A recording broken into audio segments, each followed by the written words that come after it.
It is my great honor to welcome you all into this special program on occasion of the PCOS Awareness Month, September.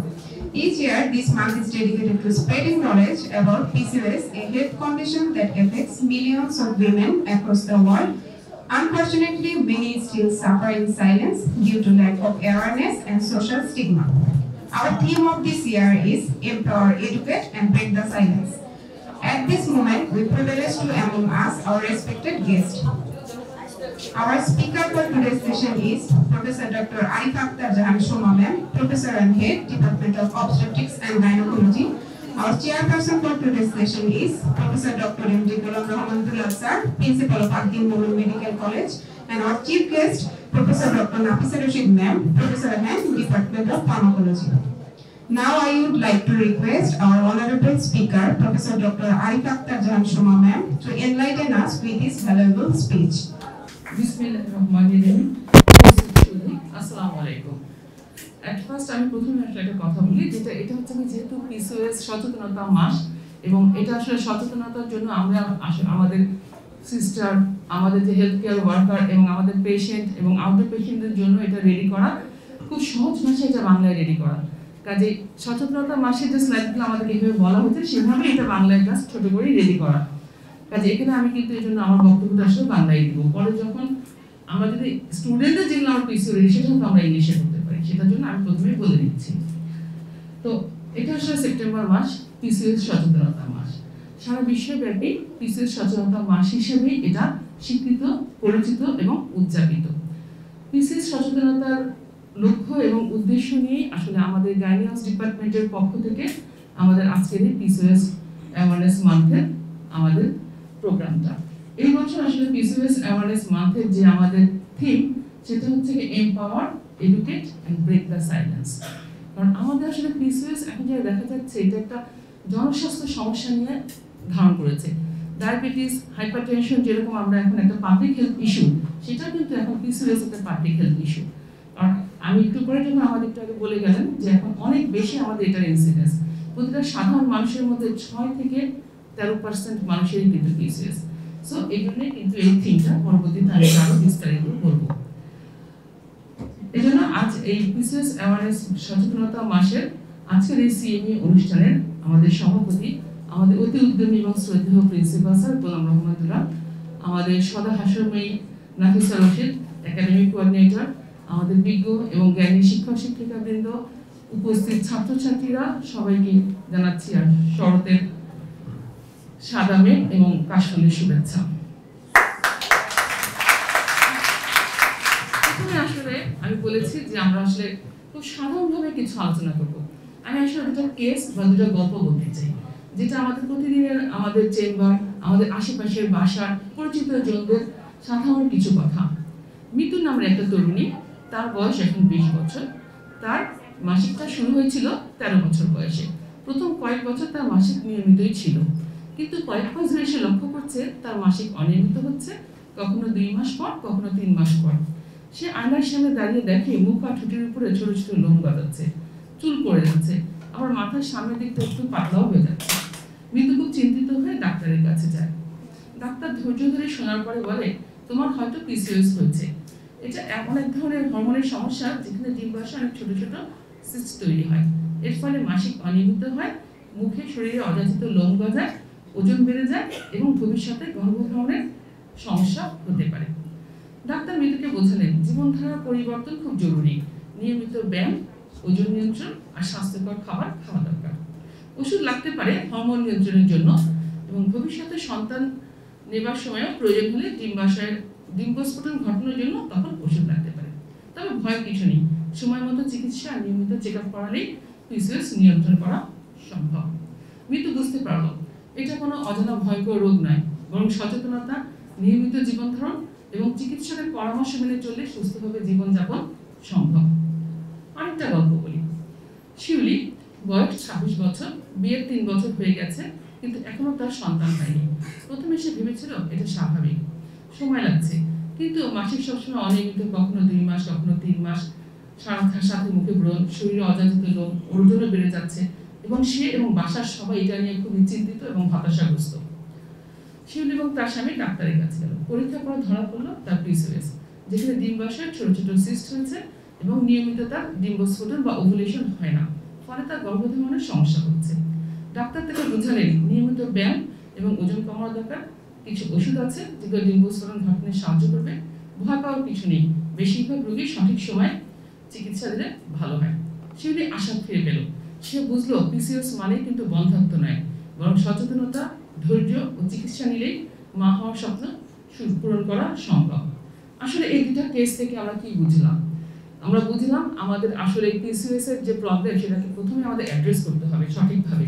এই জন্যই আমাদের কিন্তু empower, সেটাকে আমাদেরকে শক্তিশালী করে আসলে ধরতে হবে এটাও একটা ক্রনিক ডিজিজের দিকে চলে যাচ্ছে, এবং আমাদেরকে এডুকেট করতে হবে, সবাইকে সচেতনতা বাড়াতে হবে। এটা প্রয়োজন আসলে পরিবার থেকে, আশেপাশের কমিউনিটি থেকে, এবং প্রত্যেকেরই এই সম্বন্ধে কিছু সাধারণ জ্ঞান দেওয়া দরকার এবং প্রত্যেকের সেটা জানানো দরকার।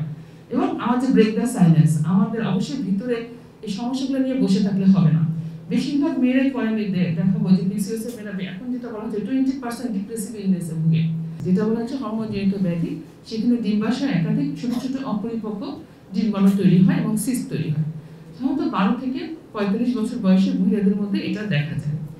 এখন প্রধান আমরা কারণ যদি ধরি, আমাদের ইনসিডেন্স হচ্ছে কি এখন আমরা কেন আসলে এত চিন্তা করছি, 70% লাস্ট এটা এই মাসেরই আমাদের ডাটা এভিডেন্স বেস 70% আনডায়াগনোজড, মানে 70% আমাদের আনডায়াগনোজ থাকছে যে তারা না আসার জন্য। এবং রিপ্রোডাক্টিভ এজে 6 থেকে 13% মানুষ কিন্তু পিসিওএস আক্রান্ত মেয়েরা, এবং এর মধ্যে আরেকটা ইনফার্টিলিটির মধ্যে কিন্তু 20%, তার মানে 5 জন যদি ইনফার্টিলিটির জন্য আসে তার মধ্যে প্রতি 5 জনে একজন হচ্ছে কি আমাদের পিসিওডি।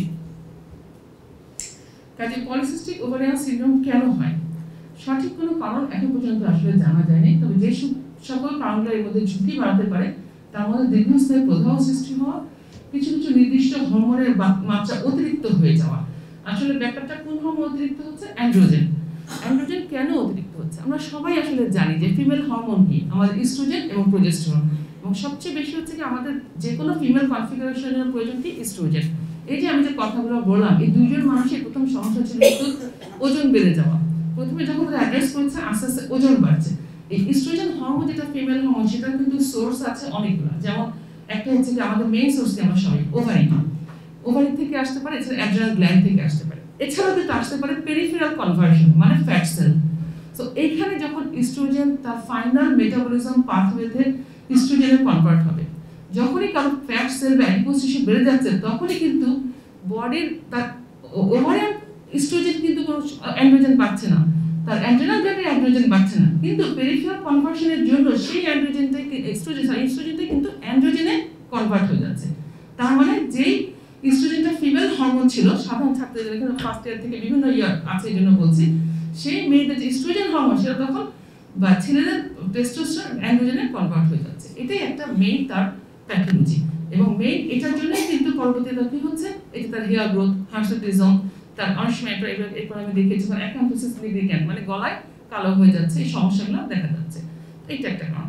আর আরেকটা মেইন সমস্যা হচ্ছে কি এদের এই যে পেরিফেরাল কনভার্সনে দেখা ইনসুলিন রেজিস্ট্যান্স থাকে, প্রত্যেকে পরবর্তী জীবনে টাইপ 2 ডায়াবেটিস হওয়ার সম্ভাবনা কিন্তু অনেক বেশি। কারণ যত বেশি আমরা আগেও দেখেছি ইনসুলিন যত রেজিস্ট্যান্স তত ওয়েট গেইন এবং তত পেরিফেরাল কনভার্সন অফ অ্যান্ড্রোজেনও বেশি হবে, অ্যান্ড্রোজেন হরমোনও বেড়ে যাবে। মুখের শরীরে অতিরিক্ত লোম বা হার্সুটিজম, মাথার চুল পাতলা হয়ে যাওয়া যেহেতু অ্যান্ড্রোজেন হরমোন আধিক্য থাকে, ওজন বৃদ্ধি, এবং এই ওজন বৃদ্ধি যাওয়া কমাতেও খুব অসুবিধা হয়। কিন্তু সাধারণ মানুষ মনে করে খুব সহজেই খেলাম না কমে গেলাম, কিন্তু পিসিওএস এর পেশেন্ট আমাদেরকে প্রায় এসে বলে ম্যাডাম আমরা কিন্তু খাই না। ওদের প্রথম কথা হচ্ছে খুবই কম খাই, ডেইলি কালকে প্রতিদিন আমাদের যে আমরা খুব কম খাই, কিন্তু তাদের যে পেরিফেরাল ফ্যাটের তাদের আসলে টাইপটাই এরকম, যেটা খুব সহজে যে কমানো যাবে সেটা না। পরবর্তী জীবনে গর্ভধারণের অসুবিধা এবং পেট ফুলে যাওয়া, স্টোনি চক্রের অস্বস্তি। আসলে মেইনলি তাদের ফ্যাট ডিপোজিশনটা হয় সেটা সারা বডির সব জায়গায় চেয়ে বেশিরভাগই হয় আসলে কিন্তু বেলি ফ্যাটটা খুব বেশি থাকে। এটা হচ্ছে সাধারণত পেশেন্টরা আমাদের কাছে সাধারণভাবে যেগুলো প্রেজেন্ট করে। এরপরে যদি আমরা চিন্তা করি যে আমরা আসলে ইতিহাস নেব, পেশেন্টটাকে কিভাবে বুঝবো যে এটা আসলে পিসিওএস, সেটা সমস্যাগুলো নিয়ে আমাদের কাছে আসলো, তাহলে আমাদের প্রথম কাজ কি খুবই সুন্দরভাবে আসলে ইতিহাসটা শোনা, হিস্ট্রিটা। আমরা সব ক্ষেত্রে বলি আমাদের হিস্ট্রিটা সুন্দর করে শুনবো, যে কত বছর পর্যন্ত তার পিরিয়ড রেগুলার ছিল, কবে থেকে ইরেগুলার হওয়া শুরু হয়েছে, তারপর তার যে অনিয়মিত, সে অনিয়মিত আসলে প্যাটার্নটা কি, আসলে কি ধরনের অনিয়মিত হয়। বেশিরভাগ ক্ষেত্রে যেটা দেখা যায় ওদের তো আসলে ওভুলেশন হয় না। সো ওদের দেখা যায় ওরা বলতে থাকবে 2 মাস 3 মাস মাসিক বন্ধ থাকে, এবং পিরিয়ড বন্ধ থাকার পরে হঠাৎ করে আবার 3 মাস পর থেকে বা 2 মাস পর থেকে ব্লিডিং শুরু হয়। যখন ব্লিডিংটা শুরু হয় তখন কিন্তু আবার অনেক দিন হতে থাকে, এমন না যে 2 দিন 3 দিন হবে, তখন দেখা যায় 15 দিন 20 দিন অল্প অল্প করে তার ব্লিডিংটা হচ্ছে। তো এই ধরনের ইতিহাসগুলো আমাদের কাছ থেকে নিতে হবে, যে কত আগে ওয়েট কেমন ছিল, এখন ওয়েট কেমন, তার জীবনযাত্রায়। যে আমি একটু বললাম, যখন ম্যানেজমেন্টে আসবে প্রথম কাজে কিন্তু আমাদের জীবনযাত্রাটা মান পরিবর্তন করা। তার আগে এখন কি তার কাজের কোনো চেঞ্জ হয়েছে?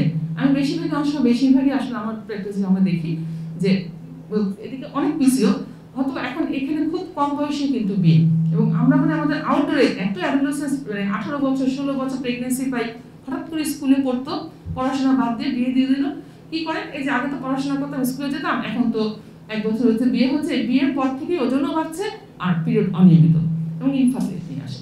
সো এই যে এই হিস্ট্রিগুলো নেওয়া, যে আপনি আগে কি করতেন, কেন এখনকার কাজের ধরনে কোনো পরিবর্তন হয়েছে কিনা, ওজনটা যে বেড়ে যাচ্ছে, খাদ্যাভ্যাসে কোনো পরিবর্তন হয়েছে কিনা, অথবা আগে এক্সারসাইজ করতেন এখন করছেন কিনা, এই ইতিহাসগুলো আমাদেরকে আসলে খুব ভালোভাবে নিতে হবে। এবং ফ্যামিলি হিস্ট্রি, তার মা, বিশেষ করে বোন, ওনারা কাজিনদের, অন্যদের কারো এই ধরনের কোনো সমস্যা আছে কিনা দিয়ে আমরা যে শারীরিক পরীক্ষাগুলো করবো, সেটা আমি আগে বলেছি যে আসলে মেইনলি ফিজিক্যাল ফিচার দেখলে আসলে বোঝা যায় যে ওয়েট গেইন হয়, সেন্ট্রাল ওবেসিটি থাকে, তার পেটে যেগুলি বলা হচ্ছে শ্রোণী চক্রের। এখন নতুন একটা ইয়েতে এসছে, এখন শুধু অনেক লিন পিসও আমরা পাই। অনেকে বলে আমি তো মোটা না, আমি শুকনা, কিন্তু আমার সময় তুমি শুকনা, ছোট ছোট শুকনা মেয়ে, কিন্তু প্রত্যেক দিনের বেলি ফ্যাট অনেক বেশি। কারণ এখন মেইন কথা হচ্ছে যে আমরা আসলে ডিজিটালাইজেশনের যুগ, অতি আধুনিক যুগ। আমরা এখন একটা কথা বলি যে আমরা মোবাইলের যুগে, ম্যাডাম কথা সুন্দর কথা হচ্ছে, মোবাইলের যুগে একটা ইমোবাইল জেনারেশন তৈরি করছি। এটা আমার খুব পছন্দের কথা, যে মোবাইলের যুগে স্টুডেন্ট ফ্যামিলি একটা ইমোবাইল জেনারেশন তৈরি করছে। কারণ আমরা যে সময় স্কুলে দৌড়িয়েছি, লাফিয়েছি, খেলাধুলা করেছি, এখন এরা কিছুই সময় পায় না, এরা সারাক্ষণ বসে থাকে, এবং এটা হয় কি সেন্ট্রাল বডি ফ্যাটটা বেড়ে যায়। কাজে এখন শুধুমাত্র যে ওজন দেখলেই বলছেন আপনি সিওতে, নতুন যেটা এসছে একদম রিসেন্ট, যে আমরা ওয়েস্টের মাপ দেখবো এবং হিপ ওয়েস্ট রেশিও দেখবো, এবং দেখা যাচ্ছে এদের আসলে হিপ ওয়েট রেশিওটা ইম্পর্টেন্ট। সেটা যদি আমরা 1 এর বেশি হয় তাহলে চিন্তা করতে হবে, তার জন্য ওই বেলি ফ্যাটটাই আসলে দায়ী অনেক ক্ষেত্রে। তো এই জন্য আমরা শারীরিক পরীক্ষা করে এই জিনিসগুলো দেখবো। কারণ প্রত্যেকের যে সবকিছু আমরা পাবো তা না, কারো অনিয়মিত মাসিক থাকতে পারে, 4 ধরনের কিছু আছে, কারো দেখা যায় শুধু হার্সিটিজমটা আছে, কারো দেখা যায় যে ইনফার্টিলিটি প্রবলেম আছে। তো এই 4 ধরনের ভাগ করা যায়। এরপর আমরা ইতিহাস নিয়ে শারীরিক পরীক্ষা করার পর আমরা কিছু পরীক্ষা করি, যে ব্লাড টেস্ট করতে যাই কনফার্ম করার জন্য। সেক্ষেত্রে বলা হচ্ছে 100% হিস্ট্রি দেখে, রোটাটন ক্রাইটেরিয়া অনুযায়ী সেটা দেখে আমরা কনফার্ম করতে কিছুটা ধরতে পারি। যখন মনে হয়েছে, মানে সেও জানে না, কিন্তু এটা কিন্তু সবার মাথার মধ্যে থাকতে হবে, এলএইচ এফএসএইচ হরমোন যেটা আমি করতে দিব, সেটা অবশ্যই আমাকে পিরিয়ডের প্রথম 5 দিনের মধ্যে করতে হবে, 5 থেকে 6 দিনের মধ্যে। এই একই জিনিস যদি আমি তাকে ওভুলেশন টাইমে করি, তাহলে কিন্তু কোনো আমার এটা লাভ হবে না। কাজে আমি যখন আমার এলএইচ মানে লুটিনাইজিং হরমোন স্টুডেন্টদের জন্য, আর এফএসএইচ মানে ফলিকুলার স্টিমুলেটিং হরমোন। তো আমরা সাধারণত যখন ওয়ার্কআপে যাই, আমরা এই হরমোনটা করতে থাকি, এবং এটা কখন করবো, প্রথম 5 দিনের মধ্যে। এখানে দেখা যায় সাধারণত থাকার কথা কি, যেহেতু ফলিকল তৈরি হবে, তাহলে এফএসএইচ থাকার কথা ছিল বেশি প্রথম দিকে। হয়তো ফার্স্ট ইয়ার সেকেন্ড ইয়ার স্টুডেন্টরা যারা বুঝবেন, এখন 3rd ইয়ার থেকে আসলে এটা, তারপর আমরা ওভারিয়ান সাইকেল তো ওদের পড়ানো হয় ফিজিওলজিতে, যে এলএইচ হরমোনটা কিন্তু থাকার কথা মিড সাইকেলে বেশি। এখানে দেখা যাবে 3 গুণ, মানে এলএইচ বেশি থাকবে, এফএসএইচ কম থাকবে। যেটা হওয়া উচিত ছিল, এফএসএইচ হরমোনটা বেশি থাকা উচিত ছিল, যেহেতু আমাদের ফলিকল ডেভেলপমেন্টের জন্য, এবং এলএইচ হরমোনটা কম থাকা উচিত ছিল। এটা একটা। এরপরে আমরা যদি খুব বেশি হার্সিটিজম থাকে, সবার কিন্তু টেস্টোস্টেরন করাবো না আসলে, আমরা মেইনলি ফিজিক্যাল হিস্ট্রি, এক্সামিনেশন, এবং খুব বেশি প্রয়োজন হলে এলএইচ এফএসএইচ একটা করাই, আর আলট্রাসোনোগ্রাম। এখন এটাও বলা হচ্ছে যে প্রথম 1-2 বছরের মধ্যে আসলে কিছুই করাবো না। আরেকটা জিনিস আমি রিসেন্টলি কালকে একটা সুন্দর জিনিস পেলাম, আগে বলা হতো প্রত্যেকটা মেয়ের পিরিয়ড কিন্তু প্রথম মিনার্কির পর থেকে, শুরু হওয়ার পর থেকে 2 বছর পর্যন্ত অনিয়মিত থাকতেই পারে। যে 1-2 বছরের মধ্যে অনিয়মিত আসলো আর আমি সঙ্গে সঙ্গে টেস্ট করতে দিলাম, যেটা অনেক ক্ষেত্রে হয়, এটা উচিত না। তাকে কাউন্সেলিং করতে হবে, বোঝাতে হবে প্রথম 2 বছর পর্যন্ত এটা স্বাভাবিক, পরবর্তীতে যে আমরা টেস্টগুলো করবো। এবং কোনো প্রবলেম না থাকলে এখন 6 থেকে 7 বছর কিছুই করতে না করেছে, শুধু বলেছে যে আপনারা লাইফস্টাইল মডিফিকেশন করবেন, বারবার টেস্ট করিয়ে তো আমার এখন অন্য কিছু নাই। কাজে এটা করতে পারি আমরা।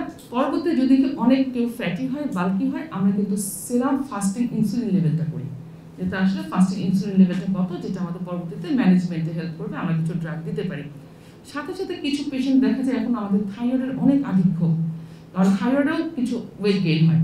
সো আমরা যদি ইনফার্টিলিটি চিন্তা করি, সে শুধু পিসিও না, পিসিওর সাথে ইনফার্টিলিটি নিয়ে এসছে, তখন আমরা এগুলো বেশি টেস্ট করি, যে থাইরয়েড করি, প্রোল্যাকটিন করি। কিন্তু একটা যদি আমার ইয়াং মেয়ে আসে, তাহলে তার ক্ষেত্রে শুধু কোনোই সমস্যা নেই, তার ইনফার্টিলিটি না অন্য কিছু না, তার শুধু পিরিয়ডটা অনিয়মিত, তখন আমরা কিন্তু সবগুলা করবো না। আবার কারো হার্সুটিজম নেই, সবাই যে অনেক হার্সুটিজম থাকবে তা না, তার আমি টেস্টোস্টেরন করবো না। তাহলে সবগুলো টেস্ট আমাকে ইন্ডিভিজুয়ালাইজ, প্রত্যেকটা পেশেন্ট বুঝে আমাকে করতে হবে, সবাইকে সব কিছু করবো না আমরা। আর একটা পেলভিক আল্ট্রাসাউন্ড করবো। এই যে পেলভিক আল্ট্রাসাউন্ডের এখন অনেক মিথ আছে, বললাম না, প্রত্যেকটা আমরা কিছুদিন পরে 2 মাস 2 বছর 3 বছর আল্ট্রাসাউন্ড করতে দিচ্ছি, সো রিস্ক বলছে পিসিওটিক চেঞ্জ। কিন্তু এটা বুঝতে হবে, যখন তার পিরিয়ডটা শুরু হয় প্রথম 3 থেকে 4 বছর নর্মালি ওভারি এনলার্জ থাকতে পারে এবং কিছু চেঞ্জ কিন্তু থাকতে পারে, তখন আমরা সেটাকে কনফার্ম পিসিও বলবো না। আমাদের অনেক সোনোলজিস্ট নিজেরাই এখন লিখে দেয় পলিসিস্টিক ওভারিয়ান সিনড্রোম, যেটা এখন খুব আমাদের জ্ঞানী সোসাইটি থেকে মানা করা হচ্ছে, যে তাকেও হিস্ট্রি দিতে হবে, যে 3-4 বছরের মধ্যে আমি সবাইকে পিসিও বলবো না। তবে ওভারিয়ান ভলিউমটা খুব ইম্পর্টেন্ট, আমাকে সবাই জানার জন্য। আল্ট্রাসাউন্ডে যদি আমরা ওভারি 10 সেন্টিমিটারের বেশি পাই, তাহলে আমরা বলবো ওভারি বড় হচ্ছে। যে কেউ যদি এখানে অনেক মানে সচেতনতা মাস হিসেবে কেউ যদি কারো আশেপাশে নিজেদের আত্মীয় স্বজনের আল্ট্রাসাউন্ড দেখি, প্রত্যেকের মাথার মধ্যে তখন যেন অন্তত থাকে যে আচ্ছা সে আল্ট্রাসাউন্ড করিয়েছে, ওভারির ভলিউম তাকে 10 সেন্টিমিটারের বেশি দিয়েছে, আমার স্টুডেন্টদের জন্য অন্যদের জন্য বলছে, তারা বলবে ঠিক আছে আপনি ডাক্তারের শরণাপন্ন হন, কারণ যেহেতু ওভারিয়ান ভলিউম একটু বড়। আর এরপরে পরবর্তী টিপিক্যাল পিসিওতে যেটা পাওয়া যায় সেটা হচ্ছে কি নেকলেস রিং অ্যাপিয়ারেন্স, ছোট ছোট ছোট ছোট অনেক ডিম্বাণু থাকে, সিস থাকে, পেরিফেরালি অ্যারেঞ্জ থাকবে, আল্ট্রাসাউন্ডে পাওয়া যায় এটা। তো এগুলো গেলে আমাদের হচ্ছে কি রোগ নির্ণয়ের জন্য আমরা কি কি পরীক্ষা করবো। এখন যে কথাটা আমি বলেছি, আসলে আমাদের সাধারণভাবে আমরা ম্যানেজমেন্ট কি, সাধারণভাবে প্রথম দিকে কিন্তু আসলে এটা কিছুই না, একটা হচ্ছে কি ডায়েট এবং এক্সারসাইজ। প্রথম ট্রিটমেন্টের কিছুই না, এটা হচ্ছে ডায়েট এবং এক্সারসাইজ। তাহলে খাদ্যাভ্যাসে আমাদের অবশ্যই এখনকার নিউ জেনারেশন সবাইকে বলতে হবে যে উচ্চ ফাইবার সমৃদ্ধ খাবার খাবে, যেমন পালং শাক, ব্রোকলি, বাঁধাকপি, এগুলোতে বলা হচ্ছে ইস্ট্রোজেন হরমোনটাও ব্যালেন্স করে এবং তাতে কিন্তু আমাদের পিসিও ডায়েট বলা হচ্ছে এগুলোকে। তারপরে হচ্ছে গিয়ে ওটস, ব্রাউন রাইস, গম এগুলো খেতে পারে, গোটা শস্য। প্রোটিন খেতে পারে, ডিম, মাছ, মাংস, ছোলা এগুলা, এবং স্বাস্থ্যকর চর্বিগুলো যেগুলো আছে আখরোট, বাদাম, চিয়া সিড এগুলো সে খাবে। কাজে কোনো কার্বটাকে যত বেশি কম পাবে তত ভালো, যেহেতু তাদের ইনসুলিন রেজিস্ট্যান্স থাকে। এই জন্য তাদের কিন্তু সাদা রুটি, ময়দা, পাস্তা, চিনিযুক্ত খাবার, সফট ড্রিঙ্কস, আর এখন তো সবই আসলে ভাজা প্রক্রিয়াজাত খাবার এবং জাঙ্ক ফুড, কাজে এগুলোই হচ্ছে কি অ্যাভয়েড করতে হবে। এখন যে কালকে আমাদের ম্যাডাম বললো এখন বাসায় রান্না করে কম, সব খালি পাঠায় অর্ডার দেয় সবাই। ইয়াং জেনারেশন রান্না ভালো থাকলেও বাসায় না আজকে এটা অর্ডার দিই, কালকে ওইটা অর্ডার দিই, এখন খুব ইজি এটা। কাজে এগুলো আসলে এখন এই পিসিও বেড়ে যাওয়ার একটা প্রধান কারণ বলা হচ্ছে। এরপরে যেটা হচ্ছে কি দ্বিতীয়ভাবে আমাদের করতে হবে ব্যায়াম। ব্যায়াম মানে হচ্ছে কি আমাদের সবসময় আসলে সর্বক্ষেত্রে আসলে শরীর সুস্থ থাকার জন্য কিছু ব্যায়াম, কিছু এক্সারসাইজ সবারই করা উচিত, যেটা আমরা আসলে করি না, আমরা অনেকেই করা হয় না। যেমন কার্ডিও, হাঁটা, সাইকেল, সপ্তাহে বলা হচ্ছে 150 মিনিট, মানে 5 দিন আধা ঘন্টা করে ব্যায়াম করা। এটা সেটা যে কোনো ব্যায়াম হতে পারে, আপনি বাসায় রেগুলার হাঁটতে পারেন, কিছু কার্ডিও করতে পারেন। যদি আমাদের স্কোয়াট, লাঞ্চ এগুলোও ভালো। হাই ইন্টেন্সিটি যেটা ট্রেনিং আছে, অল্প সময়ে তীব্র ব্যায়াম, মানে ওখানে একটা বলছে যে 20 সেকেন্ড খুব 40 সেকেন্ড খুব জোরে হাঁটবে, আবার 20 সেকেন্ড আসতে, আবার 40 সেকেন্ড জোরে, 20 সেকেন্ড আসতে। এটা খুব অল্প সময় করলে আবার কিছুক্ষণ বিশ্রাম নেবে, তাহলে এই ব্যায়ামগুলো খুব ইফেক্টিভ। যোগা করতে পারে এবং এতে করবে কি স্ট্রেস কমাবে এবং হরমোনের ভারসাম্য বজায় রাখবে। এই যে এক্সারসাইজগুলো আমাদের আসলে খুবই দরকার, সুইমিং, ওয়াকিং, হ্যাঁ, হেভি ওয়েট লিফটিং। এরপরে তো প্রথম লাইন ট্রিটমেন্ট আমরা গেলাম, আমরা কোন ট্রিটমেন্টই নেই আসলে, খাবার এবং ডায়েট এবং এক্সারসাইজ। এর পরবর্তী যদি না হয় তখন আমরা কিছু চিকিৎসা দিয়ে থাকি। যেমন আমরা যদি ইয়াং মেয়ে হয় যে তার আর কোনো সমস্যা নেই, শুধু পিরিয়ডটা অনিয়মিত, তখন হরমোন নিয়ন্ত্রণে আমার আসলে ওরাল কন্ট্রাসেপটিভ পিল এখন পর্যন্ত খুবই ইফেক্টিভ এবং ফার্স্ট লাইন ট্রিটমেন্ট। এটা বোঝানো আসলে কঠিন, হ্যাঁ, আমাদের যে ইয়াং মেয়েরা আসে, এটা আমাদের ওজিএসবি কেন ওয়ার্ল্ড গাইডলাইন থেকে এটা হচ্ছে বলা হয়েছে যে OCP is the first line treatment. কিন্তু মেয়ের মারাও বলে না তো বিয়ে হয়নি, পিল কেন খাবে, পিল খাওয়া কঠিন, পিল খেতে চায় না, তো তো এই জিনিসগুলো আসলে আমাদের এখন খুব সুন্দর করে বারবার বলা হয়েছে যে পিল তাকে বোঝাতে হবে যে এটা একটা ট্রিটমেন্টের অপশন, এটাতে আরো ভালো থাকবে। পরবর্তীতে হরমোন লেভেল পিলের মধ্যে আমরা এখন বুঝাই পিলের মধ্যে কিন্তু মেয়েদের যে হরমোন আছে ইস্ট্রোজেন প্রজেস্টেরন, এই হরমোনটা আছে। কাজে এই হরমোনটা থাকার জন্য এটা শুধু বাচ্চা না হওয়ার জন্য না, তারপরে হরমোন ব্যালেন্সটাও ঠিক করবে। এটা একটা ব্যাপার। কিছু কিছু ক্ষেত্রে আমরা প্রজেস্টেরন থেরাপি দিই, যেমন ইয়াং মেয়েগুলো যারা পিল টলারেট করতে পারে না তাদেরকে আমরা প্রজেস্টেরন দিতে পারি। তবে প্রজেস্টেরন এখানে সাইক্লিক্যাল দিতে হবে, যে কোনো প্রজেস্টেরনই আমরা দিই 21 দিন টানা দিব, আবার 7 দিন অফ করবো, যেন তার পিরিয়ডটা রেগুলার হয়। এভাবে 3 থেকে 6 মাস আমরা দিতে পারি। এরপরে যে আমাদের দ্বিতীয় কেস সিনারিওটা এসেছিল যে তার ইনফার্টিলিটি, যদি এটার সাথে ইনফার্টিলিটি আছে, এরপর আরো অনেক কঠিন ট্রিটমেন্ট আছে। তারপর আমরা তখন কিছু ওষুধ দিই ইনফার্টিলিটির জন্য, ক্লোমিফেন, লেট্রোজল এবং মেটফর্মিন। এখন বলা হচ্ছে যেহেতু ইনসুলিন রেজিস্ট্যান্স আছে, আমরা অনেক ইয়াং পেশেন্ট যাদের ওয়েট গেইন বেশি, আমরা কিন্তু প্রায় অ্যাডোলেসেন্সদেরকেও এখন মেটফর্মিন দিচ্ছি। মেটফর্মিন খুব ভালো কাজ করে, ইনসুলিন রেজিস্ট্যান্সটাকে কমায় এবং তার ওয়েট কমাতে সাহায্য করে এবং হরমোনাল ব্যালেন্সটা ঠিক রাখতে সাহায্য করে। তবে এটা খেয়াল করতে হবে, এটা খুব বেশি দিনের জন্য না, 3 মাস 6 মাস আমি দিলাম, কাজে এর মধ্যে তাকে তার লাইফস্টাইল আসলে ঠিক করতে হবে। এবং আর হার্সুটিজম কমাতে কিছু কিছু আমাদের স্কিনের আছে, তখন যদি কারো থাকে হার্সুটিজম প্রবলেম, তখন আমরা সেখানে পাঠিয়ে দিই, যেমন স্পাইনোলেক্টর দেওয়া যায়, কিছু ক্রিম এসছে লোকাল টপিক্যাল এবং ওরাল ড্রাগ দেওয়া যায় হার্সুটিজমের জন্য। আর এটা আসলে অনেক বড় ব্যাপার, আমার স্টুডেন্টদের জন্য সাধারণ না যে এলওডি, এটা আমরা এখন কোনো ট্রিটমেন্টেই হলো না। পরবর্তী যে ইনফার্টিলিটি থাকে তখন আমরা আসলে আগে খুব করা হতো যে ল্যাপারোস্কোপিক ওভারিয়ান ড্রিলিং। আগে অনেকে হয়তো নাম শুনে থাকতে পারে যে ল্যাপারোস্কোপি করলেই ওভারি ড্রিলিং করে পিসিওর ক্ষেত্রে, কিন্তু এখন আসলে এটা অনেক কমে গেছে। মানে খুব রেয়ার ছাড়া আমরা এখন করতে বলি না এটা। আগে কিন্তু এটা রুটিনলি মানে ল্যাপারোস্কোপিক ড্রিলিং করতো। তো ট্রিটমেন্ট অপশনের মধ্যে আসলে মোটামুটি সাধারণভাবে এগুলো। এখন কেন আমরা আসলে পিসিওকে নিয়ে চিন্তা করছি, এটা কিন্তু লং টার্ম জটিলতা অনেক। আমি যে বলেছি হাইপার টেনশন, প্রেশার যেরকম, এখন মনে হচ্ছে একদম লাস্ট আমাদের একটা গোল টেবিল বৈঠক হচ্ছে গত সপ্তাহে গানের সবাই ইয়েতে, যে এটা আসলে এখন পাবলিক হেলথ ইস্যু বা পাবলিক হেলথ অ্যাওয়ারনেসের দরকার। স্কুল কারিকুলামেও চাচ্ছে এখন পিসিওটাকে ইনক্লুড করতে। এটা অনেক বছর ধরেই আসলে আমরা চাচ্ছিলাম যে মেয়েদের অ্যাটলিস্ট এভাবে বাংলায় কিছু লিখে স্কুল কারিকুলামে 9-10 বই থেকে এটা দেওয়া, যে না হলে আসলে এই জিনিসগুলো তো হবে না সচেতনতা সবার মধ্যে। কি কি জটিলতা দেখা যায়, হৃদরোগের ঝুঁকি অনেক বেশি থাকে পরবর্তীতে, বন্ধ্যাত্ব তো একটা ইস্যু, ইনসুলিন প্রতিরোধ এবং ডায়াবেটিস, এদের কিন্তু পরবর্তীতে মিড এজে যে টাইপ 2 ডায়াবেটিস হওয়ার চান্স অনেক বেশি, যেহেতু শুরু থেকে তার ইনসুলিন রেজিস্ট্যান্স, পরবর্তীতে তার লাইফস্টাইলের সাথে এটা আরো বেশি অ্যাড হয়, তখন ডায়াবেটিস হওয়ার চান্স অনেক বেশি থাকে। স্থূলতা মানে মোটা হয়ে যাওয়া, উচ্চ কোলেস্টেরল, উচ্চ রক্তচাপ, আর সাইকিয়াট্রিক প্রবলেম তো আছেই আসলে, মানসিক চাপ, বিষণ্ণতা, এবং লেট এজে যে আমাদের যেটা হচ্ছে সেটা দীর্ঘমেয়াদী এন্ডোমেট্রিয়াল ক্যান্সার। কাজে যাদের যে অনেক দিন ইস্ট্রোজেন বেশি থাকছে, ইস্ট্রোজেনের জন্য আমাদের কি হচ্ছে, এন্ডোমেট্রিয়াম অনেক গ্রোথ হচ্ছে, বারবার 2-3 মাস পিরিয়ড হচ্ছে না, এটাই পরবর্তীতে যে কিন্তু এন্ডোমেট্রিয়াল ক্যান্সার হচ্ছে। এই জন্যই আমরা অনেক ক্ষেত্রে করি কি, অন্যদেরকে বলি যে প্রথম 3 মাস টলারেবল না, 2 মাস পর্যন্ত আপনি টলারেট করবেন। যদি এর বেশি অ্যামিনোরিয়া থাকে তাহলে প্রজেস্টেরন দিয়ে আমরা অ্যাটলিস্ট পিরিয়ডটা হওয়াতে বলি, যে প্রত্যেক 2-3 মাস পর পর ইয়াং মেয়েরা অ্যাটলিস্ট প্রজেস্টেরন দিয়ে উইথড্রল ব্লিডিংটা করবে, যেন এন্ডোমেট্রিয়াম ঠিক না হয়। সো এটা তো আমি এর আগেও বলেছি, আসলে 70 কেন আমরা এত চিন্তা করছি, এরপর আসলে আমি কিছুটা রিসার্চ ডাটা যে 70%ই আসলে আনডায়াগনোজ থাকে। আর এখন এই যে 2025 এ যেটা ইনসিডেন্স আমি বলেছি অলরেডি, আর এদের মধ্যে যে বললাম ডিপ্রেসিভ ইলনেস মোর দেন 20%, কাজে এটা একটা বড় একটা ইস্যু কিন্তু। এবং তার মধ্যে আসলে প্রচুর দেখা যায় যে বিশেষ করে তার বডি কনফিগারেশন নিয়ে এরা আসলে খুব বেশি সাইকিয়াট্রিক প্রবলেমে ভোগে, যে তাদের এত হার্সুটিজম এবং সোশ্যাল বিভিন্ন প্রবলেম হয় এটার জন্য, প্লাস ওয়েট গেইন একটা আছে। আর এটা আমি বলছি ওটা একটা ক্রাইটেরিয়া অনুযায়ী আমাদের স্টুডেন্টদের জন্য জাস্ট আমি একটু ABCD, আমরা এখন নতুন নিউ ক্লাসিফিকেশন চারটা এসছে।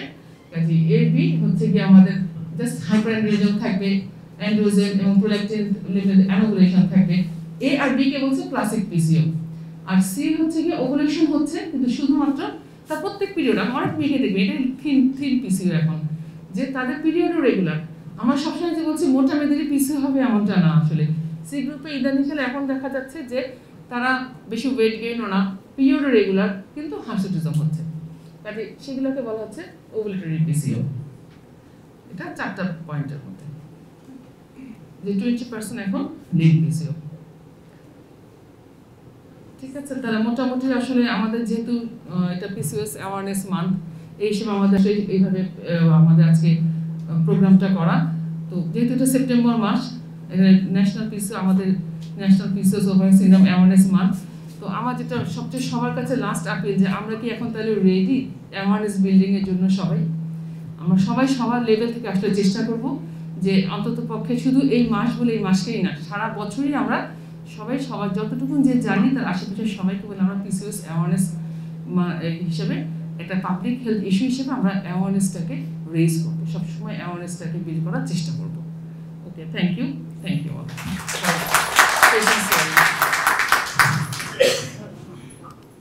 Thank you so much, ma'am, for your valuable speech. Now I would like to request our respected speaker, Professor Dr. Arkatta Jahan Shoma, ma'am, Professor and Head, Department of Obstetrics and Gynecology, our Chairperson, Professor Dr. M.D. Ghulam Rahman Dulal Sir, Principal of Akdim Women Medical College, and our Chief Guest, Professor Dr. Nafisa Rashid, ma'am, Professor and Head, Department of Pharmacology, to take their seats. Now it's time for question and answer session. If anyone have any question regarding to this topic, you are most welcome to ask your question, and our speaker will answer your question. I request you to hands up kindly, and our volunteer will give you microphone. আমরা অনেক সময় আমরা যারা হিস্টোপ্যাথোলজিস্ট, আমাদের কাছে endometrial tissue আসে, তার সাথে আলট্রাসাউন্ড ফাইন্ডিংস আছে, কিন্তু 10 সেন্টিমিটার খুব বেশি পাই না ওভারি সাইজটা। সেক্ষেত্রে কি আমরা মানে ধরে নিব যে একটু কম হতে পারে না ওভারিটা? এটাই কিন্তু আসলে বলা হচ্ছে হিস্টোপ্যাথি কিন্তু আলাদা যে এন্ডোমেট্রিয়াল টিস্যুর মধ্যে, আর ও হয়তো তোমাদের কাছে যখন যে হিস্টোপ্যাথোলজি আসবে না তখন হচ্ছে পিসিওএস ট্রিটমেন্টের জন্য আসবে না, কিন্তু লেখা থাকে যে ডায়াগনোসিস পিসিওএস ট্রিটমেন্টও তা চলছে সেই হিসেবে, কিন্তু আমরা কখনো 10 পাই না। পিসিওএস পেশেন্ট কিন্তু হিস্টোপ্যাথি যাওয়ার কথা না, তো এন্ডোমেট্রিয়াল ক্যান্সার না হলে নাম্বার 1। নাম্বার 2, তাহলে তাকে যখন ওভারি দেওয়া হয়েছিল ওভারি, তখন হয়তো দেখা গেছে তার পিসিও ট্রিটমেন্ট চলছে, আনডায়াগনোসড মানে ট্রিটমেন্টও ফেল, তখন যদি কখনো এলওডি যেটা করে যে ল্যাপারোস্কোপি ওভারিয়ান ড্রিলিং, কারণ এমনি মধ্যে হিস্টোপ্যাথি পাঠাবে না, আসলে ল্যাপারোস্কোপি ওভারিয়ান ড্রিলিং করে এসে ফলিকল দেখতে চাইলে তখন সে হিস্টোপ্যাথি করতে পাঠাবে, আর সাথে এন্ডোমেট্রিয়াল থিকনেস পাঠাবে। আর আমি যে বললাম যে ইদানিংকালে আলট্রাসোনোগ্রাফির একটা কমন চেঞ্জই হচ্ছে, সবসময় লিখবে দেখবো মানে আমরা 90% আলট্রাসোনোগ্রাফি লিখে দেয় যে PCOD, polycystic ovarian change, polycystic ovarian disease. তাদেরকে কিন্তু এখন ভালোভাবে দেখতে হবে যে কালকে যেমন আমাদেরকে আমরা যেটা বলছি, এখন আমাদেরকে একদম গুনে গুনে কিন্তু 15 থেকে 9 থেকে বেশি ফলিকল থাকবে, immature follicle more than 6 to 9 মিলিমিটার, মোর দেন 9 এর বেশি থাকতে হবে, পেরিফেরালি অ্যারেঞ্জ থাকতে হবে, এবং ডেন্স স্ট্রোমা থাকতে হবে। যে যখন আল্ট্রাসাউন্ড করবে তার স্ট্রোমাটা ড্রেস কিনা, তারা ওই যে কিছু কিছু একটু চেঞ্জ দেখে পলিসিস্টিক চেঞ্জেস, আগের মতো টিপিক্যাল রোটাডার্ম ক্রাইটেরিয়া যেটা যে নেকলেস রিং সেটা কিন্তু সবকিছু পায়ও না, কিন্তু পলিসিস্টিক চেঞ্জ লিখে দেয়। এবং এই জন্য ইদানিংকার বলছে, এবং তারা বয়সটা বা হিস্ট্রিটাও দেখে না, যে প্রথম কয়েক বছর কিন্তু এমনিও থাকতে পারে না, উইদাউট এনি কমপ্লেন্টও তারা এটা থাকতে পারে। কাজে তাকে ভলিউমটা খুবই ইম্পর্টেন্ট, আর ভলিউম অনেকে মেজার করে দেয় না, ভলিউম মাপার মধ্যেও অনেকগুলো ব্যাপার আছে। কালকে যে ম্যাডামকে দেখেছে অনেক সময় দেখা যায় তারা একদিকের একটা মাপ নিয়েই বলে ওভারিয়ান ভলিউম একটা 3 ডাইমেনশনাল মিনিমাম 3টা মাপ নিতে হবে, 3টা মাপ নিয়ে 3 দিয়ে ভাগ করে তারপরে তাকে এটা গড় করতে হবে। এটাও অনেক কিছু অনেকে করে না, এই পসিবল। থ্যাংক ইউ ম্যাডাম, একটা জিনিস খুব হাইলাইট করেছেন যে সেন্ট্রাল ওবেসিটি। আসলে সেন্ট্রাল ওবেসিটিটা খুবই খারাপ, কারণ হচ্ছে যে সেন্ট্রাল ওবেসিটিতে যে এডিপোস টিস্যুগুলো আমাদের অ্যাবডোমেনে যে জমা হচ্ছে সেটা directly connected to portal with, and also they secreted lots of hormones and different type of protein factors, and these hormones really endogen type of hormones, and these protein factors causes the insulin resistance actually.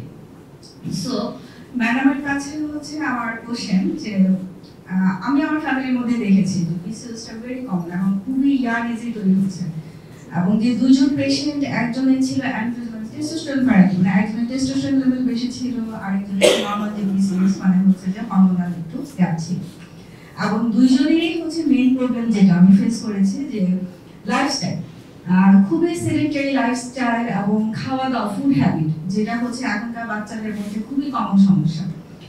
এখন ম্যাডামদের হচ্ছে যে as a awareness month এটা ম্যাডামরা বলছেন যে ওনারা হচ্ছে যে initiative নিচ্ছেন যেন হচ্ছে স্কুলে এটা অ্যাড করা যায় পড়াশোনা, এবং এটা খুবই ভালো একটা ইনিশিয়েটিভ। বাট আমাদের এই এলাকার মধ্যে আপনি অ্যাওয়ারনেস বাড়ানোর জন্য আপনারা কি কি স্টেপ নিচ্ছেন? যে যেমন আমরা এখানে সবাই হচ্ছে যে মোটামুটি ডক্টর বা কিছুটা হলো আমাদের এই সম্পর্কে নলেজ আছে, বা জেনারেল পিপল যারা হচ্ছে হসপিটাল আছে তারা দেখা যায় অন্য কোনো ডিজিজ নিয়েই মেনলি আসে, তাদেরকে হচ্ছে আপনি এই ডিজিজ নিয়ে কথা বলতে গেলেও খুব বেশি তারা মনোযোগ দিয়ে শুনবে না। সেক্ষেত্রে স্কুল কলেজে কোনো ক্যাম্পেইন বা হচ্ছে যে কোথাও কোনো ক্যাম্পেইনের ব্যবস্থা আপনারা করছেন কিনা? এখন আসলে থ্যাংক ইউ আসলে ফর ইউর কনসার্ন। আমরা এই মুহূর্তে তো আসলে শুরু করতে পারি নাই, তবে আমি যেমন আজকে যে এই প্রেজেন্টেশন বাংলা এই জন্য কিন্তু করা আছে, আজকে আমি এটা এখানে করবো, পরে আরিফা বা ওরা এটা আউটডোরে এবং ইনডোরে আমাদের সিস্টার তারপর তাদের সবাইকে নিয়ে তারা বলবে, খালারা আছে তার প্রত্যেকেরই, এবং আউটডোরেও কিন্তু আমরা পেশেন্টদেরকে আসলে বলি ডেইলি, আর আমার ইন্টারনেট জানে ডেইলি আমরা পিসিএস নিয়ে কতটুকু কাজ করি। তারপরও আমি আজকে আবার আরেকটা জিনিস নিয়ে এসেছি, আমাকে ওটা একটু আমি কিন্তু এই যে জাস্ট এই জিনিসটা পেশেন্টকে আমার এমনি দেওয়ার জন্য যে এই যে প্রত্যেকটা জিনিসের সাথে তার ব্যায়াম খাদ্যাভ্যাস মানুষ তো শোনে না, তারপরেও আমরা এরকম একটা লিফলেট আমি নিয়ে এসেছি, যে এরপরে যেহেতু লিখে দেই এরপরে দিয়ে দিব যে এটা লিখে রাখবে, এটা আমাদের ওখান থেকে বলা হচ্ছে ওদের দিতে বা যে কোনো জায়গায় দেওয়া। তারপরেও কিন্তু আমরা আশেপাশে দেখে আমি ওদেরকে বলি স্কুল প্রোগ্রামে যদি কিছু ইনক্লুড করা যায়, এটা খুবই আসলে দরকার। আমি হয়তো বা এই সপ্তাহে আসলে আমার এরিয়ায় আমি আমার স্কুল দুটাতে একটা হচ্ছে আমার স্কুলে অলরেডি কথা বলেছি যে ডিসপ্লেন করবো, এই জিনিসটা বাংলায় করে, কারণ আমার কাছে এত সময় রাজি হতো, তো ওইটা তো ইংলিশ মিডিয়াম স্কুল পরে বলবো। তবে আমি আমার নিজের যে স্কুল মোহাম্মদ আসলে আমি গত সপ্তাহে কালকেও সময় পাইনি, কালকে স্যার আমাকে মিটিংয়ে পাঠিয়েছে, কালকে আমার ইচ্ছা ছিল বুধবার বাসা থেকে আমার অফ থাকে যে আমি ওর সাথে যোগাযোগ করবো, ইচ্ছা আছে ওখানে একটু ইয়ে করার। তবে আউটডোরে আমরা এটাও বলি, এবং আরেকটা জিনিস আমার ইন্টারভিউয়ার সবাই জানে, ইন্টারভিউ এখানে আছে তারা সবসময় দুইজন একজন বসে থাকে, কিন্তু যে আমি কথা বলে দিই এবং ওরা ওইখানে যে দুটো জিনিস বলবে, একটা হচ্ছে সার্ভাইকাল ক্যান্সার ভ্যাকসিন, এবং প্রত্যেকে উপরে লিখে দেবে বাংলা জ্বরের ক্যান্সার ভ্যাকসিন, আর ইন্টারভিউ বলে আপনি ওনার কাছে যে শোনেন ভ্যাকসিন সম্বন্ধে, আর যে পিসিও সম্বন্ধে যখন যেটা বলবে বা এই ইয়েগুলা লাইফস্টাইল ওদেরকে বলা হচ্ছে, আমরা বলার পর এত সময় পেয়ে তো ওরা যেন একটু বলে। তবে স্কুলে এটা তো আসলেই শুরু করতে হবে। আর আরেকটা জিনিস আমাদের রিসেন্টলি কালকে আমি পরশুদিন আমাদের পিসিওএস এখন চলতি সব থেকে অ্যাওয়ারনেস ইয়েগুলা, তো আমাদের ম্যাডাম যেটা গুলশান ম্যাডামটা খুব ভালো লেগেছে, উনি অ্যাডোলেসেন্স রিসেন্টলি জয়েন করে এসছে পরশুদিন, মানে ওয়ার্ল্ড অ্যাডোলেসেন্স ক্রিয়েটিভ সোসাইটি আমাদের, ওটারও আমি একটা মেম্বার। তো ওখানে একটা ভালো জিনিস বলেছিলাম যে এরপরে আসলে আমরা প্রত্যেকটা এজেন্সির পক্ষ থেকে স্কুলে যাবে, এবং যেমন এখন কিন্তু ব্যায়াম নাই স্কুলে, কোনো আগে কিন্তু আমরা অনেক এক্সারসাইজ করতাম, প্রতিদিন পিটি করতাম, এখন নাই। এটা আমি কত বছর ধরে বলি যে কেন নাই, এটা আসলে খুবই কষ্টকর। আমাদের কথা কিন্তু বাচ্চার বাবা মার কথা বাচ্চারা শোনে না, স্কুলে যাও টিচার যা বলবে সেটা শুনবে। তো উনি এটা ভালো কথা বলছে, ওনারা মানে ওয়ার্ডের অন্য জায়গায় দেখেছে যে এটা করা যায় কি না, যেমন প্রত্যেকটা ক্লাসে তারা ক্লাসেই করুক, ক্লাসে যোগ ব্যায়াম, প্রত্যেকে যে ইয়ের কার্ড থাকে, ক্লাস টেস্ট থাকে, যে ক্লাস টেস্টে একটা ব্যায়ামের নাম্বারে ইনক্লুড হবে, এটা একটা ভালো। এখন জানি না ওনারা আসলে উপর লেভেল থেকে ওজিসির সাথে যদি পলিসি মেকারদের সাথে কথা বলে এটা ঠিক করা যায় কিনা, এটা একটা ভালো উদ্যোগ আমাদের কাছে মনে হয়েছে রিসেন্টলি শুনে যে আসলে এটাই করা উচিত। তো আমিও যেন ইচ্ছা আছে যেগুলো স্কুলে অন্তত আমার ওখানে যেটা করবে তাদেরকে অ্যাটলিস্ট ক্লাসে একটা ব্যায়ামের টিচার যে থাকে, যে এখন তো আসলে গরম, কেউ বাইরে করতেও চায় না, তো রুমে বা ক্লাসেও যদি মনে হয় যে আমি যদি ব্যায়ামগুলো দেখালাম যে করে, এবং এটাকে আসলে যে করতে হবে বললাম যে ইভালুয়েশন বা মার্কিং না করলে করবে না, আমরা সবাই তো আসলে একটু ফাঁকিবাজ সবাই, কাজে ওই স্টুডেন্টদের ওইটা করা যায় কিনা ওনারা বলতেছে যে ওটার জন্য একটা নাম্বার, ক্লাস টেস্টে যেমন নাম্বার থাকে, এরপরে শরীর আগেও কিন্তু ছিল, আমাদের পিটি পরীক্ষার নাম্বার ছিল না, পিটি পরীক্ষার নাম্বার ছিল, কিন্তু এখন কিন্তু এগুলো নাই, কাজে ওই পিটি ব্যাকচুয়াল নাম্বারগুলো করা যাবে কিনা এটা একটা চেষ্টা করা হচ্ছে। তো এটা আসলেও করা উচিত। এখন তো আমার কাছে মনে হয় প্রত্যেক শিক্ষা প্রতিষ্ঠান যেমন আগে যেমন ব্রেস্ট ফিডিং কর্নার থাকে, এখন আমাদের সবারই আসলে উচিত একটা করে যোগা মানে জিম কর্নার করা, জাস্ট ফ্রি হ্যান্ড এক্সারসাইজ করবো, সবাই সকালে আসবো, আমিও আমার ডিপার্টমেন্টে বলি সবাই সকালে আসবে, এখানে থাকবো 1 মিনিট 10-15 মিনিট যে যার মতো একটু এক্সারসাইজ করবো, তাহলে ভালো হবে, কারণ বাসায় কারো সময় নেই। প্রিন্সিপাল সাহেবকে বলতে পারলে কিন্তু অনেক সহজ, ওদের জুম্বা ডান্স যেটা করে ওটা কিন্তু কিছুই নেই, একটু গান ছেড়ে নিজেরা এমনি করলেই হয়, ফিমেলরা একটা রুমে থাকবে করবে, কোনো সমস্যা না, সবাই করে তাহলেও মনে হয় একটু কাজ হবে আর কি। Early to bed, early to rise, make a person healthy and wise. Thank you. Thank you so much, sir and ma'am. Now I would like to request Professor Dr. Nafisa Rashid ma'am to say something about today's presentation. Assalamualaikum. Thank you Arifa. চমৎকার একটা presentation দেখলাম এবং আমার খুবই ভালো লেগেছে, কারণ আমরা যদি ব্রেস্ট ক্যান্সার অ্যাওয়ারনেস মান্থ দেখেছি, সার্ভাইকাল ক্যান্সার অ্যাওয়ারনেস মান্থ দেখেছি, বাট এই প্রথম আমার জানা নাই পিসিওএস এর উপর যে অ্যাওয়ারনেস প্রোগ্রাম এভাবে চলছে। আমি লাস্ট দিন যখন আপনার কাছে শুনলাম তখন আমার কাছে মনে হলো আসলে এটা অনেক বড় একটা প্রবলেম। তো আমি কয়েকটা ব্যাপার একটু হাইলাইট করতে চাই। একটু আগে যে স্টুডেন্টটা কোশ্চেন করেছিল আসলে বুঝতে পারে নাই যে এই কোশ্চেনটার অ্যানসার টিচারদের কাছে খুব ভালোভাবে আছে। আমি আমার স্টুডেন্টদেরকে সবসময় বলি যে তোমরা পড়তে বসোই তো রাত 10টায়, এটা কি ভুল? আচ্ছা টিচাররা বলেন ওরা কি রাত 10টায় পড়তে বসে না? মানে আপনাদের কি মনে হয় সকালবেলা বেরোচ্ছে না দেখে কি মনে হয় প্রত্যেকের চোখ থেকে লাল? হ্যাঁ আচ্ছা এখন মাগরিবের আজান কয়টায় দেন? 6টায় দেন। আচ্ছা তোমরা যদি বিকালে রেস্ট নিয়ে ঠিক মাগরিবের পর পড়তে বসো 10টা 11টা, হ্যাঁ হ্যাঁ ওয়ার্ড থাকে আমি জানি, কিন্তু বিকালের ঘুম কি 4-5 ঘন্টার ঘুম হবে? বিকালের ঘুম কতক্ষণ হবে? আচ্ছা তো আমার কাছে মনে হয়েছে আমরা যারা তোমাদের আগের প্রজন্ম স্যারের কথা সাথে পুরোপুরি একমত। আমিও যখন ক্লাস দিয়েছি রাত 11টার পর আমার মাথা কাজ করতো না, কারণ আমাকে তখন পড়লেও আমার কিছু মনে থাকতো না, কারণ আমি 11টার মধ্যে মাস্ট আমাকে ঘুমাতে হবে। আবার সকালে ফজরের পর আমরা আমাদের হোস্টেলে ক্যান্টিন ছিল বা নিজেরা চা বানাতাম, চা বানিয়ে পড়তে বসতাম। এবং এখন এই প্রজন্মের মতো আমি আমার বাচ্চারা ঠিক রাত 10টা থেকে 10:15টার মধ্যে এদের মশারি খাটায়, মানে ওরা খাটিয়ে ফেলে।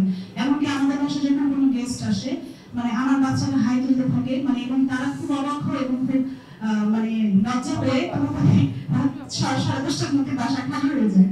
কারণ আমি এই ধরনের প্র্যাকটিস নিজের লাইফে করে দেখেছি এবং আমি আমার বাচ্চাদের মতো এই প্র্যাকটিসটাই করাই।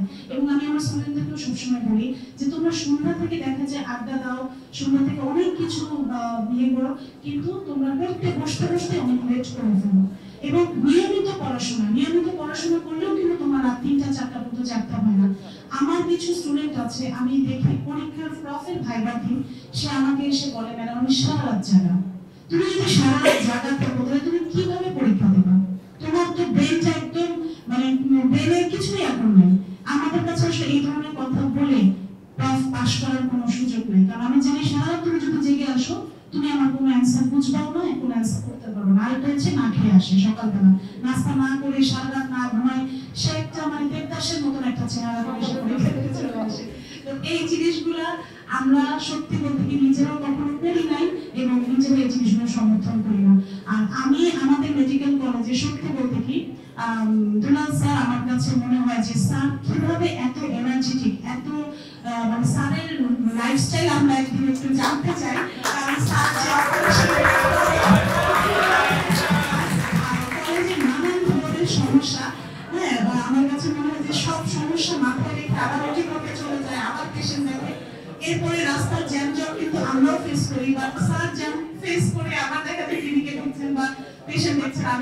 আমি জানতে চাই স্যার আসলে কিভাবে মানে রেস্ট নেয় বা কিভাবে স্যারের এই রুটিনটা আমরা জানতে চাই। এবং তোমরা নিশ্চয়ই সবাই আরো বড় হয়ে পোস্ট গ্রাজুয়েশন ডিগ্রি করে আরো বড় ডাক্তার নিশ্চয়ই এক একজন প্রফেসর হতে চাও, এক একজন ম্যাডাম অবশ্যই আরিফা ম্যাডাম হতে চাও। তো তোমরা অবশ্যই তাদের লাইফস্টাইল গুলো একটু শুনবা। আজকে একটা ছেলে কোশ্চেন করলো, আমার কাছে খুব ভালো লেগেছে যে ও যে জিনিসটা ঠিক করছে যে আসলে তো, কিন্তু না তুমি এখন ফার্স্ট ইয়ারে আছো, তুমি এখন থেকে শেখার চেষ্টা করো যে আমাকে আসলে কখন ঘুমাতে হবে, কখন উঠতে হবে, কারণ এভাবেই তোমার আগে যত মানুষ ডাক্তার হয়েছে তাদের 24 ঘন্টাতেই দিন ছিল। ঠিক আছে? তো থ্যাংক ইউ, আজকে অনেক কিছু জানলাম, অনেক কিছু শিখলাম। আর ফার্মাকোলজির দিক থেকে আমি যা আপা বলেছেন যে সমস্ত ড্রাগ ইউজ হয় এর বেশি আসলে আর কিছুই নাই। সো আমার এই ব্যাপারে আর কিছু বলার নেই, তবে আমাদের প্রত্যেকের ফ্যামিলিতে, সোসাইটিতে, আশেপাশে সবাইকে পিসিওএস এর ব্যাপারে সচেতন করা উচিত। থ্যাংক ইউ সবাইকে। ডাক্তার যেটা বললো সবাই, আমি একবারও বলি না যে আমার মতো লাইফস্টাইল কারো হতে, এই কথা বারবারই বলি। তার কারণ এটা আসলে ডাক্তার হবে কিন্তু এই গাইনির লাইফস্টাইল আমি জানি না, আমার সামনে কিন্তু ওরা জানে যে ম্যাডাম কি আমি কালকে রাত্রে কিন্তু ঘুমাই নেই,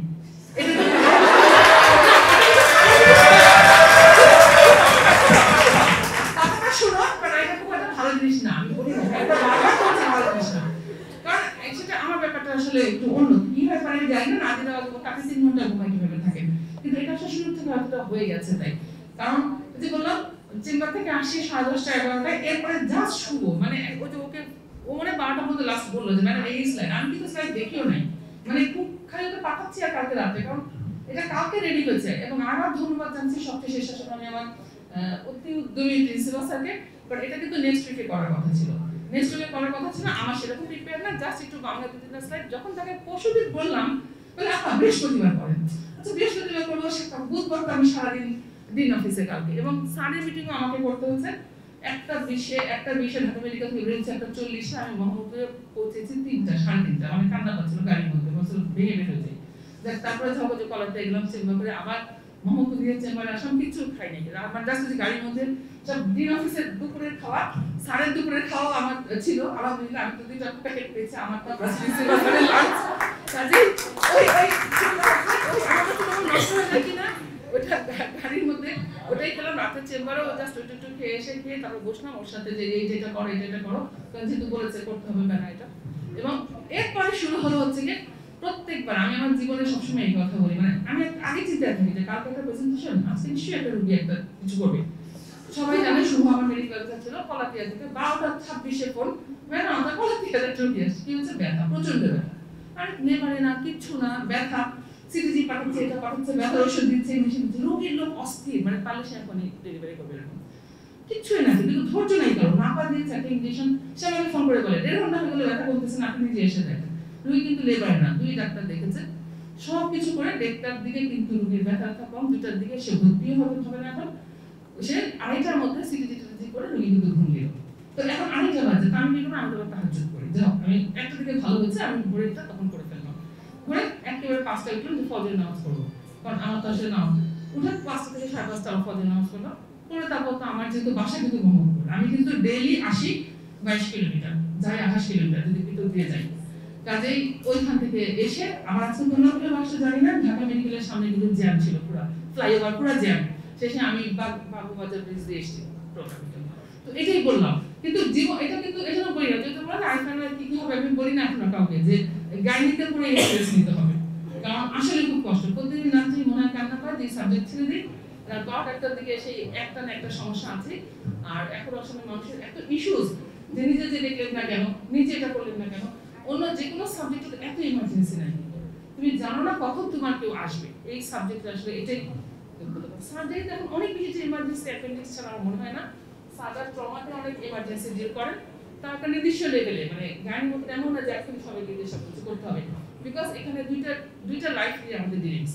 আমার সময় বলি এই একটা কিন্তু একটা পেশেন্ট না, পেশেন্ট কিন্তু 2টা, কাজে যেহেতু আমার প্র্যাকটিস অনেক ডিফিকাল্ট, দুজনের কথা চিন্তা করতে হয় যে তোমরা তোমাদের লাইফস্টাইল হেলদি রাখবে, যেহেতু স্টুডেন্ট লাইফ, হ্যাঁ, কারণ ট্রিগারিং ফ্যাক্টর মেয়েদের ওভারওয়েটের ট্রিগারিং ফ্যাক্টর এই লাইফে, পরবর্তী লাইফে যে খুব বেশি অ্যান্ড্রোজেন হবে সেটা না, যখন তোমার এই জাস্ট পিউবার্টি থেকে অ্যান্ড্রোজেনটা ট্রিগার হওয়া শুরু হবে সেই সময়টাই মেইন দরকার। ঠিক আছে, সবাইকে ধন্যবাদ।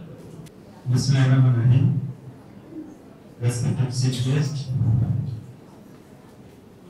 our speakers, senior teachers and junior teachers, assalamu alaikum. Just I say have 2 things. I do not know about this dynamic of many things, because previous day I said that at my time the dynamic of this training is not performed due to curriculum or course. So as a chairperson here, just which I learned from here that this is Google's definition is very fantastic. So I interest to say for the definition for every person's. Here the definition is started like this way. It may be defined as hormonal disorders affecting the woman, characterized by irregular menstrual cycle, more male hormones or excessive male hormones, that is androgen, and fluid-filled cystic sac within the ovary, may be associated with acne, excessive hair, and predominantly associated with high chance of diabetes mellitus and hypertension.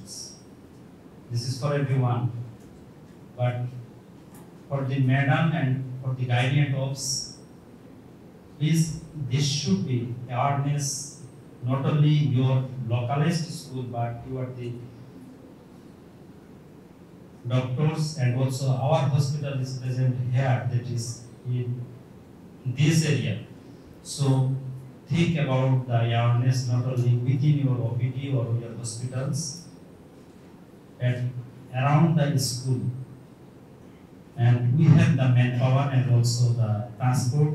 Just we can think about, we can perform it.